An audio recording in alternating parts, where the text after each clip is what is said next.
రేపు తెలంగాణ ఎన్నికల రిజల్ట్స్ రాబోతున్నాయి. ఎగ్జిట్ పోల్స్ ని అందరం చూడడం జరిగింది.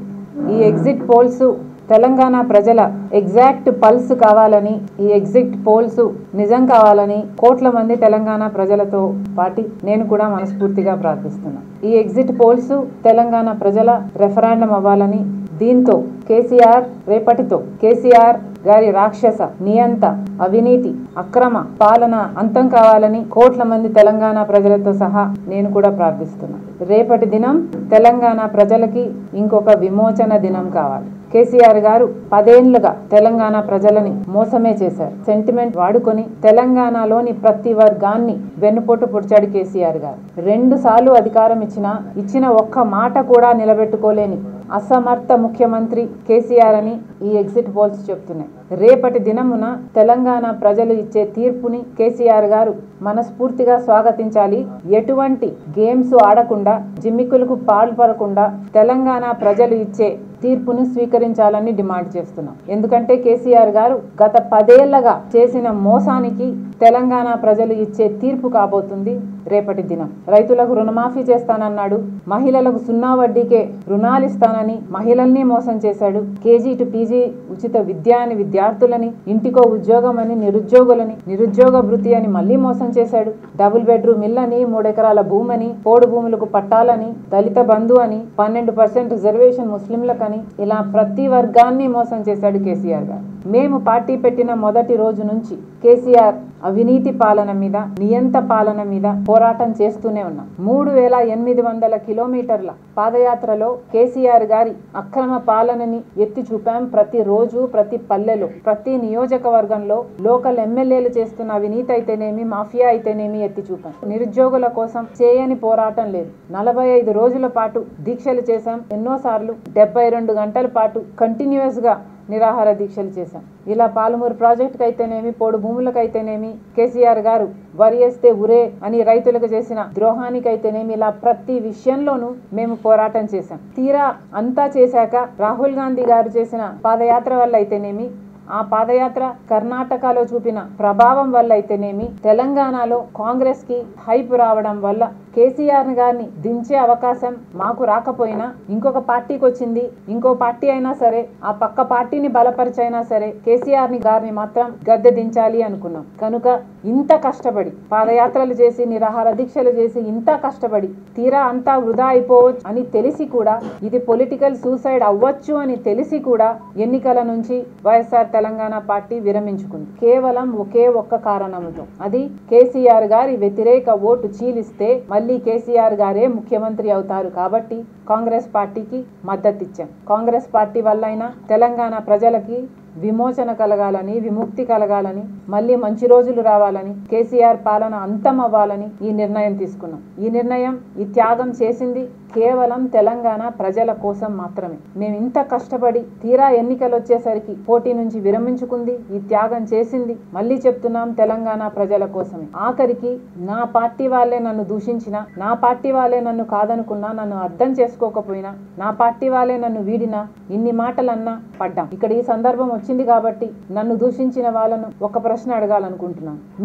నేను ఇన్ని పోరాటాలు కేసీఆర్ గారి మీద చేస్తే, నా పోరాటానికి మీరు పాట కలిపారు, గొంతు కలిపారు, నినాదాలు చేశారు, కేసీఆర్ గారి మీద పోరాటం చేశారు. మరి కేసీఆర్ గారి మీద 10 ఏళ్ల కేసీఆర్ గారి అవినీతి అక్రమ పాలన మీద పోరాటం చేశాక మళ్ళీ అదే కేసీఆర్ గారితో మీరు ఎలా చేతులు కలిపారని అడుగుతున్నా. మీరు ఒకవేళ నన్ను దూషించినా, నన్ను వీడినా, నన్ను అర్థం చేసుకోలేదని సరిపెట్టుకున్నా. కానీ బాధ ఎక్కడేసిందంటే మీరు కేసీఆర్ గారితో చేతులు కలిపినప్పుడు, బాధ ఎక్కడేసిందంటే మీరు అమ్ముడు పోయారు అని ప్రజలు మీ గురించి మాట్లాడినప్పుడు. కేసీఆర్ గారి మీద అంతా పోరాటం చేసి కేసీఆర్ గారితోనే మళ్ళీ కలవాల్సిన అవసరం ఏమొచ్చింది? రుణమాఫీ చేశాడని కలిశారా? డబుల్ బెడ్రూమ్ ఇల్లు కేసీఆర్ గారు ఇచ్చాడని కలిశారా? 3 ఎకరాల భూమి ఇచ్చాడని కలిశారా? ఇంటికో ఉద్యోగం ఇచ్చాడని కలిశారా? కేసీఆర్ తో ఎందుకు కలిశారు? ఎందుకు కలిసి పని చేయాలనుకున్నారు? ఇన్నాళ్ళు చేసిన పోరాటాన్ని అవమానించడమే కాదు, మిమ్మల్ని మీరు అవమానించుకున్నారు, మీ పోరాటాన్ని మీరు అవమానించుకున్నారు. సబ్జెక్ట్ ఇక్కడ నా వాళ్ళది కాదు. సబ్జెక్ట్ ఇక్కడ కేసీఆర్ పాలనకు ది ఎండ్ కార్డ్ పడబోతుంది. సబ్జెక్ట్ ఇక్కడ కేసీఆర్ గారు ప్యాకప్ చేసుకునే టైం వచ్చింది. కేసీఆర్ గారుకి మేము ఒక గిఫ్ట్ ఇవ్వబోతున్నాం. ఆ గిఫ్ట్ ఇక్కడ పెట్టండి అమ్మా.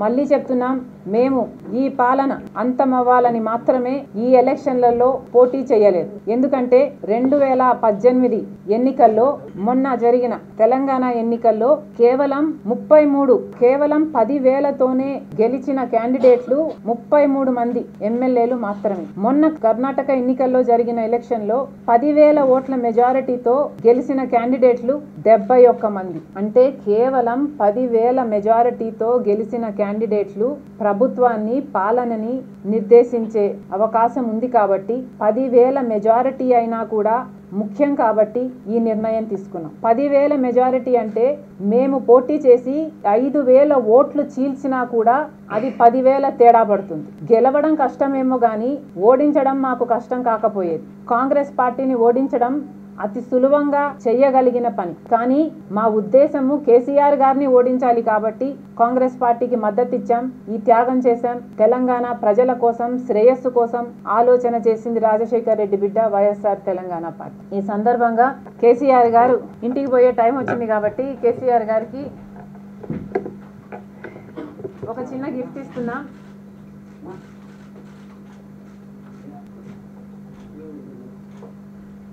కేసీఆర్ గారు ప్యాకప్ చేసుకోండి. బాయ్ బాయ్ కేసీఆర్ గారు. ఈ సందర్భంగా ఇంకొక మాట కూడా చెప్పాలి. ఇన్నాళ్ళు బీజేపీ పార్టీ, కేసీఆర్ గారు కలిసే ఉన్నారని తెలంగాణ ప్రజలకు అందరికీ అర్థమవుతుంది. కేసీఆర్ గారి అవినీతి మీద ఒక్క యాక్షన్ కూడా తీసుకొని పార్టీ బీజేపీ పార్టీ. కేంద్రంలో అధికారంలో ఉండి కూడా, వాళ్ళు వాచ్ డాగ్స్గా ఉండాల్సిన అవసరం ఉండి కూడా కేసీఆర్ గారి మీద, ఆయన అవినీతి మీద ఒక్క యాక్షన్ కూడా తీసుకొని పార్టీ బీజేపీ పార్టీ. కనుకనే వీళ్ళిద్దరూ తోడు దొంగలై ఉన్నారు, వీళ్ళు కలిసే ఉన్నారు అని మేము ఆరోపిస్తున్నాం. బీజేపీ పార్టీ మినిస్టర్లు వస్తారు, కాళేశ్వరం ప్రాజెక్టుని కేసీఆర్ గారు ఒక ఏటీఎంలా వాడుకుంటున్నారు అని వాటర్ రిసోర్స్ మినిస్టరే అంటాడు. నిర్మలా సీతారామన్ గారేమో అసలు దీని ఫైనాన్షియల్ వయబిలిటీ లేదని మాట్లాడతారు. మొన్న అమిత్ షా గారు వచ్చి కేసీఆర్ గారుకి మించిన కరప్ట్ పాలిటీషియన్, రిచెస్ట్ పాలిటీషియన్ లేడు అని మొన్న ఎన్నికల్లో అమిత్ షా గారే స్వయంగా అన్నమాట. మోడీ గారు అయితే కేసీఆర్ గారి గురించి ఆయన ఏ స్కీములు చేసినా అన్ని స్కాములే అని తేల్చి చెప్పిన వ్యక్తి మోడీ గారు. మరి మీరు అధికారంలో ఉండి మీరు వాచ్ డాగ్స్గా ఉండాల్సిన వాళ్ళు కాళేశ్వరం మీద మేము పోరాటం చేసి ఢిల్లీ వరకు వచ్చి కాగుకు సిబిఐకి ఎంక్వైరీలు చేయమని చెప్తే ఎందుకు ఏ యాక్షన్ తీసుకోలేదు బీజేపీ పార్టీ, మోడీ గారు అని అడుగుతున్నాం.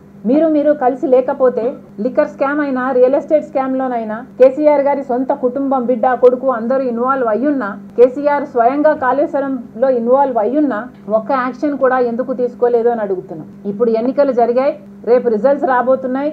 ఈ ఎన్నికల్లో అసలు బీజేపీ పార్టీకి, బీఆర్ఎస్ పార్టీకి ఏ సంబంధం లేకపోతే, ఏ పొత్తులు లేకపోతే, తెర వెనకాల మీరు ప్రజలను మోసం చేయకపోతే ఒక పార్టీ ఇంకొక పార్టీకి మద్దతు ఇవ్వకూడదు. ఇది తెలంగాణ ప్రజలు మీ నిర్దోషిత్వాన్ని నిరూపించుకోవాల్సిన సమయం. అంతేకాదు రేపు ఎన్నికలు రిజల్ట్స్ డిక్లేర్ అయిన వెంటనే కేసీఆర్ గారు దీని ప్రజల తీర్పుగా, రెఫరాండంగా దీన్ని స్వీకరించాలి తప్ప మిగతా పార్టీ వాళ్ళను కొనే ప్రయత్నం కూడా చేయకూడదు అని కేసీఆర్ను తెలంగాణ ప్రజలు గట్టిగా డిమాండ్ చేస్తున్నారు. ఎందుకంటే కేసీఆర్ నైజమే కొనడం. 2014, 2018లో కేసీఆర్ గారు ఈ 2 ఎన్నికలలో 45 మంది కొనడం జరిగింది. ఇది ఎక్కడైనా విన్నారా? దేశ చరిత్రలోనే ఇంత ఘోరం ఎక్కడా జరుగుండదు. అంటే తన పార్టీలో నుంచి గెలిచిన వాళ్ళని కాకుండా మిగతా పార్టీ వాళ్ళను కేసీఆర్ గారు 2 ఎన్నికలు ఫేస్ చేస్తే 10 ఏళ్ల కాలంలో 2014, 2018లో 45 మందిని గెలిచిన పీపుల్స్ రిప్రజెంటేటివ్స్ ని కొనడం జరిగింది కేసీఆర్ గారు. కేసీఆర్ కొన్న ఎమ్మెల్యేలు 40 మంది. ఈ 10 ఏళ్లలో కేసీఆర్ గారు 40 మంది ఎమ్మెల్యేలను కొన్నాడు, 4 ఎమ్మెల్సీలను కొన్నాడు, 1 ఎంపీని కొన్నాడు. డిఫెక్ట్ అయిన వాళ్ళు. ఇది 2018లో కాంగ్రెస్ పార్టీ నుంచి 12 మందిని కొన్నాడు, టీడీపీ పార్టీ నుంచి 2 కొన్నాడు. 2014లో టీడీపీ పార్టీ నుంచి 12 మందిని, కాంగ్రెస్ పార్టీ నుంచి 7 మందిని, వైసీపీ నుంచి 3, బీఎస్పీ నుంచి 2, సిపిఐ నుంచి 2. ఇలా మొత్తం కలిపితే కేసీఆర్ గారు 45 మందిని గెలిచిన క్యాండిడేట్లని కొనడం జరిగింది. ఇది మళ్ళీ రిపీట్ అవ్వకూడదు. తెలంగాణ ప్రజలందరూ గమనించాలి. కేసీఆర్ గారి నైజమే ఇది. కేసీఆర్ గారు వచ్చిన తీర్పును రెఫరాండంగా స్వీకరించాలి తప్ప ఇలా బ్యాక్ డోర్ పాలిటిక్స్ చేసి కొని అధికారంలోకి వచ్చే ప్రయత్నాలు చేయకూడదని తెలంగాణ ప్రజల తరఫున మేము డిమాండ్ చేస్తున్నాం. ఇష్యూ ఇక్కడ రేవంత్ రెడ్డి గారిది అని నేను చూడడం లేదు. ప్రభుత్వం మారాలి, కేసీఆర్ గారు మళ్ళీ ముఖ్యమంత్రి కాకూడదు అన్న ఏకైక ఉద్దేశంతో మాత్రమే తీసుకున్న నిర్ణయం మేము కాంగ్రెస్ పార్టీకి మద్దతు ఇవ్వడం. కాంగ్రెస్ పార్టీలో there are many worthy candidates. ఉత్తమన్న ఒక ఆర్మీ మ్యాన్, ఆర్మీలో పనిచేసిన వ్యక్తి, డిసిప్లిన్ ఉన్న వ్యక్తి, ఫెయిత్ఫుల్ కాంగ్రెస్ మ్యాన్. ఇలా చూసుకుంటే ఎంతో మంది, బట్టి అన్న దళితుడు, నిజంగానే పాదయాత్ర చేసిన వాడు, మిగతా వాళ్ళలాగా కార్లలో తిరిగి పాదయాత్ర చేసిన వాడు. ఇలా పేర్లు చెప్పుకుంటూ పోతే కాంగ్రెస్ పార్టీలోనే వర్దీ అయిన వాళ్ళు, క్రెడిబిలిటీ ఉన్న వాళ్ళు, బ్లాక్ మెయిలర్స్ కాని వాళ్ళు చాలా మంది ఉన్నారు. ప్రభుత్వం మారాలి, మంచి రోజులు రావాలి తెలంగాణ ప్రజలకు. ఎవరు ముఖ్యమంత్రి కావాలి అన్నది కాంగ్రెస్ పార్టీ నిర్ణయిస్తుంది.